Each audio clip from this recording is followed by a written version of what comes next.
ምንድነው ከሰደበኝ የነገረኝ የሚባል አይነት ነገር አለና ከገደሉን በላይ በጣም የጎዳን ደግሞ የነዚህ መግለጫ ነው በእውነት ለመናገር ማለት ነው። አንዳንዴ ባያወሩ ምናምን የምትላቸው አይነት ነገሮች አሉ። የሆነ ዝም ቢሉ ይሻላል። አንዳንዴ የሆነ አጣሪ ኮሚቴ ምናምን ተዋቅሮ ምናምን ተብሎ ኮሚቴው ራሱ ማን እንዳዋቀረው እንዴት እንደተዋቀረ ምናምን አይታወቅም። 10 ምናምን ሜምበርስ ያሉበት ነው ተባለ። ከ10ሩ 3 ኦርቶዶክሳውያን ናቸው፣ ሌሎቹ ሙስሊምና ፖሊሶች ናቸው ማለት ነው። ጀስት ኢማጂን ይሄ ኮሚቴ አጣራ ብትለው ምን አይነት መረጃ ነው ራሱ ሊሰጥ የሚችለው? ራሱ የቻለ ችግር ሆኖ ሳለ በጣም የሚገርመው ደግሞ በ5 ወር በ4 ቀን ውስጥ የሆነ 4 ወረዳዎች ምናምን ሄደው አጠኑ ተባለ። ቀልድ ነው እየተያዘ ያለው ማለት የሚሞተው ነፍስ እንዴት ነው እንደ ቀልድ እየታየ ያለው? እንዴት ነው በሚሞቱት ላይ ወይም ደግሞ በአንዴ 25 ሰው አንድ ጉድጓድ ውስጥ እየተቀበረ ከዛ እንደ ቀልድ ዝም ብለህ ማንም የሬሳ ጥናት ምናምን እውቀት የለም ማንም ሰባት በመተን ጥናት አደረግን በ5 ቀን 4 ወረዳ ውስጥ ምናምን እዛውም ግድያ ስቲል ማለት ነው ስቲል እየተገደሉ ነው። ስቲል እየተገደሉ ያሉ ማህበረሰቦች ላይ ጥናት እንዴት ነው መግለጫ ጥናት አድርገህ እንዴት ነው መግለጫ ራሱ ልትሰጥ የምችለው? ምን አይነት ጥናትስ ነው ሊደረግ የሚችለው? እውነት ለመናገር ማለት ጭራሽ ደግሞ መግለጫው የሚለው ሃይማኖታዊም ፖለቲካ ምንድነው ብሔርም ሃይማኖትም ተኮር ያላደረገ ግድያ ነው እየተደረገ ያለው አሉ። ከዛ በምን ታወቀ ብለህ ስጠይቃቸው እዛ ምን ይላል? የሟቾች ቁጥር፣ የሟቾች ማንነት እና የሞቱበት አሟሟት በሚቀጥለው ጊዜ ጥናት አድርገን የምናቀርብ ይሆናል። የሟቾች ቁጥር ካላወቅ፣ የሞቱበት ምክንያት ካላወቅ፣ ከየትኛው ብሔር እንደሞቱ ሳታውቅ ከብሔርም ከሃይማኖትም ነፃ የሆነ ግድያ ነው ብለህ እንዴት መግለጫ ልታቀርብ ትችላለህ? ምኑን አጥርተህ ነው ታዲያ? ቁጥሩን ሳታቅ ከየትኛው ሃይማኖት እንደተገደለ ሳታቅ መግለጫ አውጥተህ ቁጥሩና ከየትኛው ሃይማኖት እንደሞቱ በቀጣይ መግለጫ ምንሰጥ ይሆናል። እንደዚህ አይነት ይቅርታ አድርጉልኝ፣ እንደዚህ አይነት የአላዋቂ ስብስብ የአላዋቂ መግለጫ በህይወት ታሪክም ተደርጎም ተሰምቶም አይታወቅም።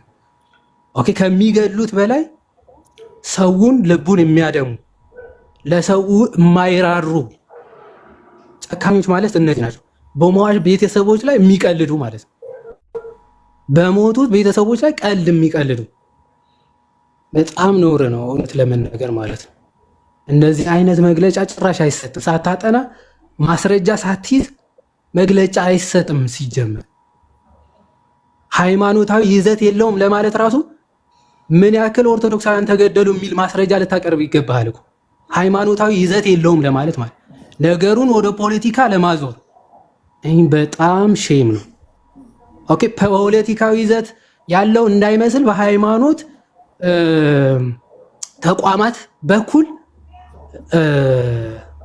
ኦርቶዶክሳውያን እየተገደሉ አይደለም ብሎ የኦርቶዶክሳውያንን ሞት ለማዳፈን ፖለቲካ በሃይማኖት ተቋም ስር መሰራቱ በጣም ነውር ነው እውነት ለመናገር። ይሄ ለሁለተኛ ጊዜ ኦርቶዶክስ ላይ እየተደረገ ያለው። በእፎይ ጊዜም ታስታውሳላችሁ አይደለ? በተለይ አንዳንድ ኦርቶዶክሳውያን በነብዩ ሰለላሁ ዐለይሂ ወሰለም የአላህ እዝነት በእሳቸው ላይ ይሁንና ብሎ መግለጫ የሚያወጣ ቀሲስ ሆኖ የአላህ እዝነት በእሳቸው ላይ ይሁንና ብሎ የሚያወጣ የሃይማኖት ተቋም ጀስት ኢማጂን። ሃይማኖት ከሃይማኖት ለማጋጨት ሰዎች ሰውን ለመግደል ተደራጅተው እየፈለጉ ምን ብሎ ነው መግለጫ ያወጣ? ሃይማኖት ከሃይማኖት ጋር ለማጋጨት አንዳንድ ኦርቶዶክስ የሚሰሩ አሉ ብሎ መግለጫ ለማውጣት የደፈረ ተቋም አሁን ደግሞ ድጋሜ ሃይማኖታዊ ይዘት ምንም የለውም ማለት ኦኬ 25 ኦርቶዶክሳውያን አንድ ጉድጓድ ውስጥ ገብተው ማስረጃዎች እያሉ በዛ ላይ ደግሞ እስቲል አሁንም ግድያው ሳይቆም በየዕለቱ በትንሹ 3 ህፃናት እየተገደሉ ሃይማኖታዊ ይዘት ግን የለውም ብሎ ለማውጣት የሚደፍር ተቋም በጣም ነውር። እውነት ለመናገር በጣም የሚያሳዝን ተግባር ቢኖር ይሄን ተግባር ነው ማለት ነው። ኦኬ ይሄን ተግባር ለነገሩ እንትና ነቃ ጥበብ የተናገሩት ነገር አለ።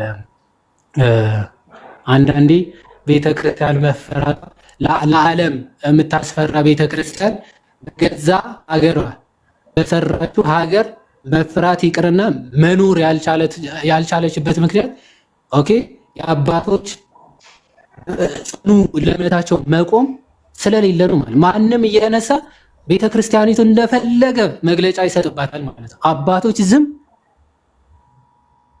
ምንም ሳይሆን ተነስቶ መግለጫ ቢሰጥ በቤተክርስቲያኒቱ ላይ የፈለገውን ነገር ቢያወራ ማንም የሚናገር ስለሌለ ማንም እየተነሳ የኦርቶዶክሳውያን ሞት ላይ ይቀልዳል የተነሳ ኦኬ ኦርቶዶክሶች አይደሉም የሞቱት ምንም የሞተ የለም ብሎ ራሱ የወረዳ አስተዳዳሪ ምንም የሞተ ሰው የለም ብሎ መግለጫ ያወጣል።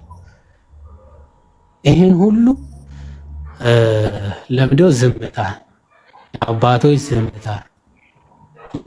አንድ መሆን በጣም በዚህ ሰዓት የክርስቲያኑን አንድ ሆኖ ቤተክርስቲያኒቱን ቀደመ ክብሯ መመለስ የክርስቲያኖች ግዴታ ነው። የቀደመ ማንነቷ መመለስ የሁላችን ግዴታ ነው። መስራት የሚችል ሁሉም በየአቅሙ መስራት የሚችልበት ዘመን ነው። ኦኬ እነ ሀቢብ ጊዮርጊስ ዘመን ታስታውሳላችሁ። በግብጽ የተሰራ በወጣቶች ነው። ቤተክርስቲያኒቱ ተከብራ ተፈታ እንድትኖር ያደረጋት ማለት ነው። የአቡነ ሽኖዳ ቅድስና የእሳቸው ጸሎት ቤተክርስቲያኒቱ ተፈርታ ተከብራ እንድትኖር ኦኬ ሚኒማም ክርስቲያኖች በሚኖሩባት በግብጽ ተከብራ እንድትኖር ቤተክርስቲያኒቱ ያደረጋት ለሃይማኖት ያላቸው ቁርጠኝነት ከዛ ደግሞ ከእግዚአብሔር ጋር ያላቸው አንድነት ቤተክርስቲያኒቱን ጸጥታ እንድትቀጥል ምናምን ያደረጋት ማለት ኦ እግዚአብሔር አምላክ ሁላችንም ይርዳን። ዝም ማለት ራሱ የአርሜኒያ ጳጳስ ተነግሯል። ክርስቲያኖች ሲገደሉ በግድያቸው ዝም ማለት ራሱ ግድያውን መተባበር ነው፣ ወይም ደግሞ ጄኖሳይዱ ላይ እጅን ማካተት ነው ማለት ነው። መተባበር ነው። ልክ በአፍኒና በፊንሃስ ኃጢአት የኤሊ ዝምታ አይደል እስራኤል ታቦተ ጽዮንን እንደማረክ እንዲሰደዱ እንዳደረጋቸው ሁሉ የአባቶች ዝምታ የክርስቲያኖች ህልቂት ድምፅ አለመሆን ራሱ ለሀገሪቱ ለቤተ ክርስቲያኒቱም ትልቅ ችግር ነው።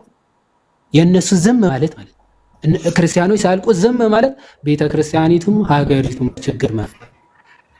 ስለዚህ ሁላችንም ይሄንን ነገር መቆም እስኪችልበት ድረስ ሁላችንም ድምፅ ሆነን ማድረግ እንደሚገባን የሚያሳይ ነገር ነው እና በጣም ያሳዝናል። እግዚአብሔር አምላክ ማስተዋሉና ልቦናውን ይስጣቸው አባቶቻችንም ጭምር ማለት ነው። ይህንን ተቋም ደግሞ ቅርቡ ይቅርታ ይጠይቃል ብዬ ማለት እዚህ አይነት መግለጫ በጣም የሚያሳዝንም ስለሆነ ማለት ነው። ሰው ይቅርታ የማይል ከሆነ በጣም የሚያሳዝን ድርጊት ነው የሚሆነው ብዬ የማስበው እና ይህን ለማለት ነው። ልደትሽ እሺ፣ እግዚአብሔር ያክብርልን። እናመሰግናለን። ቀሲስ ዲበኩሉ እንኳን ደህና መጡ። አባቶችን አላየውም ነበረ፣ ከታች ሌላ ስልክ ላይ ያየው ነበረ መልእክቶችን እና እንኳን ደህና መጡ ቀሲስ። እንኳን ደህና ቆያችሁኝ። ልደተ ቃል ጠፍተሃል። ወንድማችን ዮሐድ ቃለ ሕይወት ያሰማልን። በጣም በሚገርም ሁኔታ ነው ሀሳቡን የገለጸውና የውስጤን ነው የቆሰቆሰው። እግዚአብሔር ይስጥልን፣ ከልብ እናመሰግናለን። እንደናንተ ያሉትን ያብዛልን። ልደተ ቃል ላይ እኔ እንኳ የሆነ አጭር ነገር ብዬ ልውረድ። ሰዓት ከ10 ደቂቃ ብቻ ነው ያለኝና በዚሁ የተሰማኝን ስሜት ገልጬ በወርድ ከፈቀድክልኝ።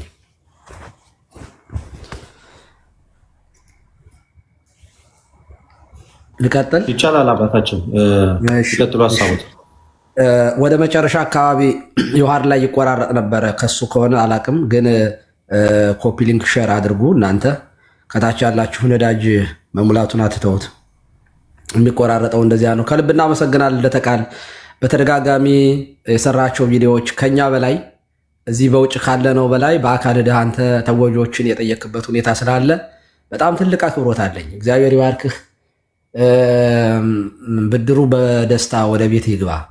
በእውነት ከልብ ከልብ እናመሰግናለን።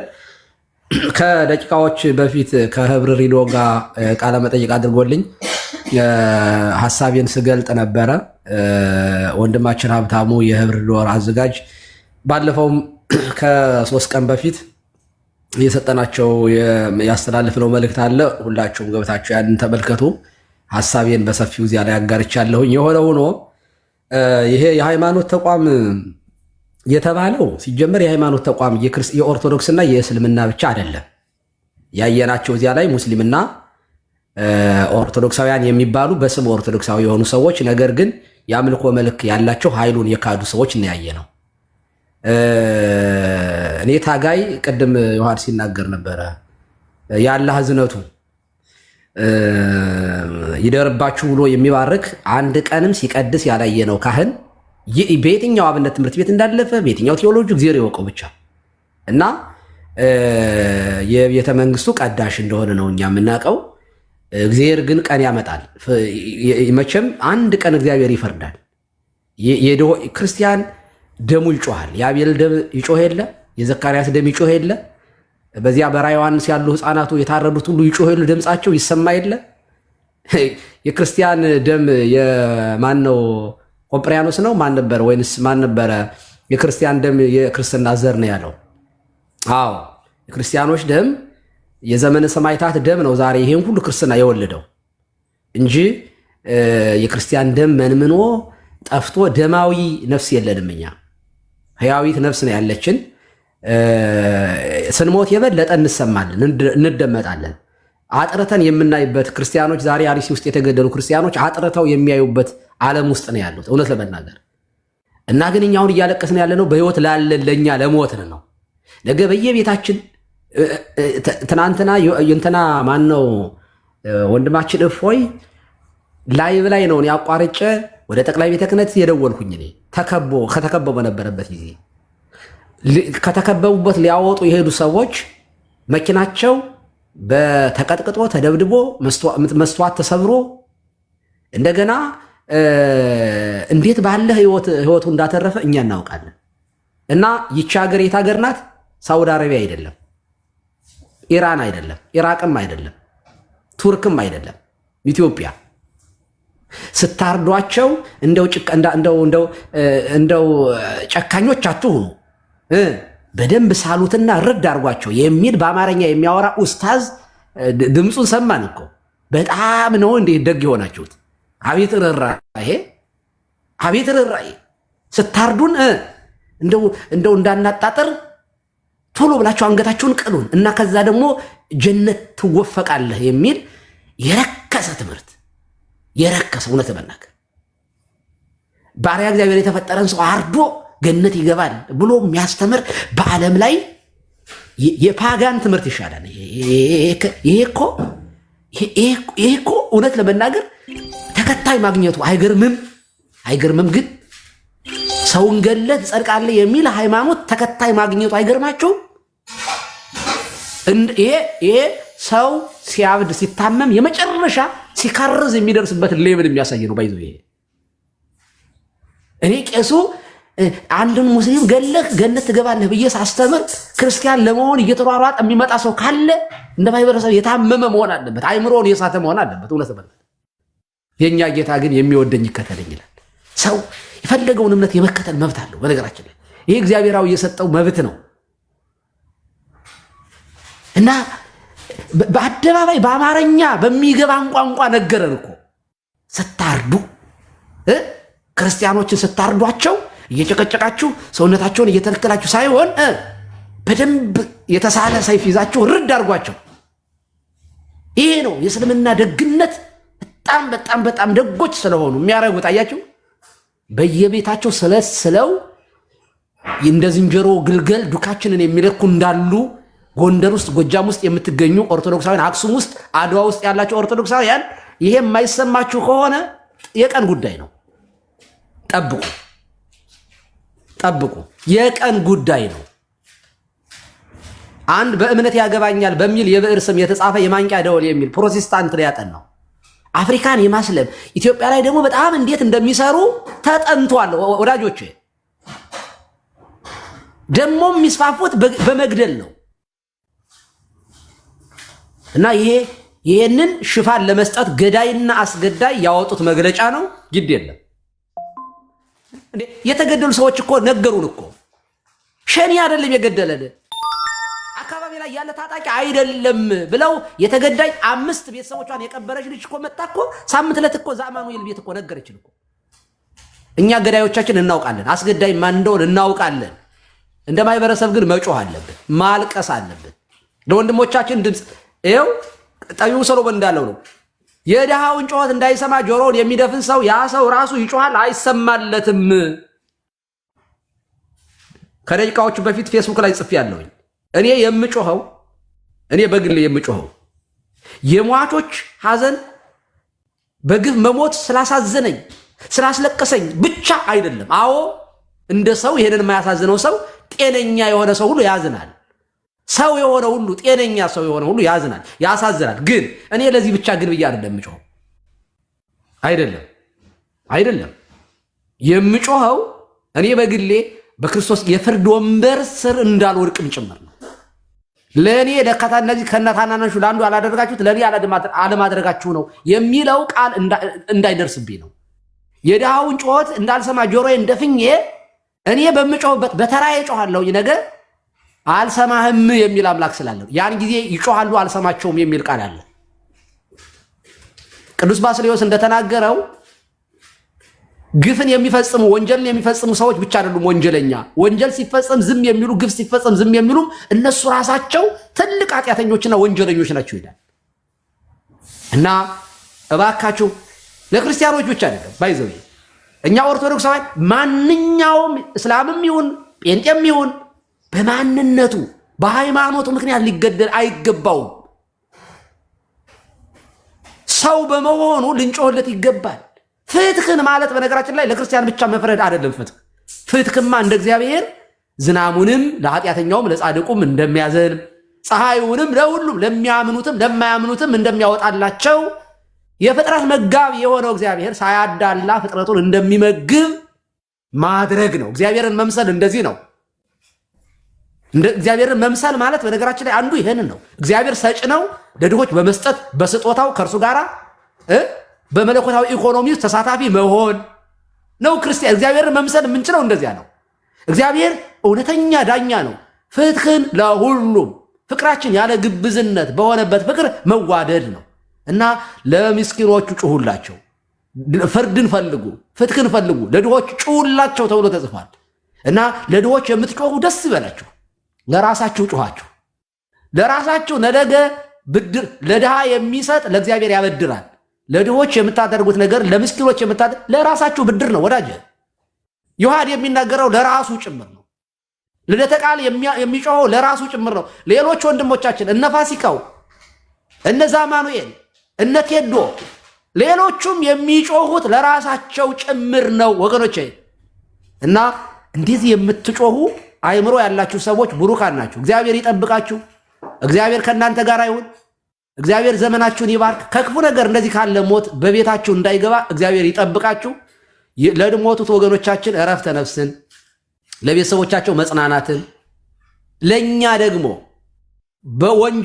ከወንጀለኞች ጋር በዝምታ ከመተባበር እግዚአብሔር አምላካችን አእምሯችንን፣ አንደበታችንን፣ ህሊናችንን ይቆጣጠርልን፣ ይጠብቅልን።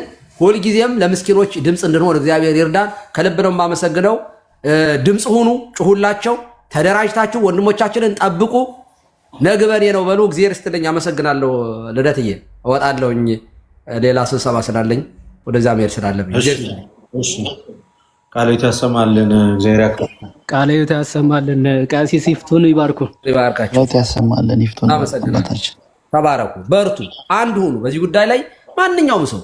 ይሄ እኔ እውነት ለመናገር ይሄ ግድያ ለኦርቶዶክስ ብቻ አይደለም። ፕሮቴስታንቶችንም ሲገሉን ካቶሊክ ናቸው፣ ፕሮቴስታንት ናቸው፣ ኦርቶዶክስ ናቸው ብለው እነዚህ ሰዎች አይተውንም።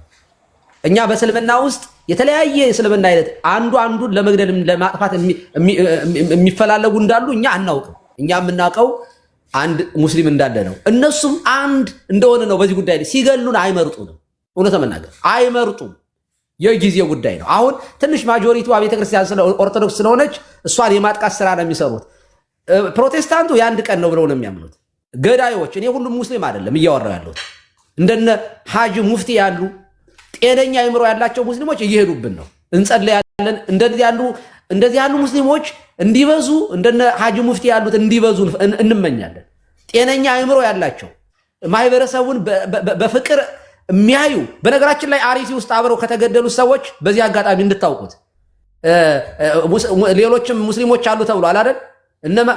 እነዚህ ሙስሊሞች ክርስቲያኖችን ደብቃቸዋል ተብለው ነው የሞቱት። እንድታውቁት አሉ።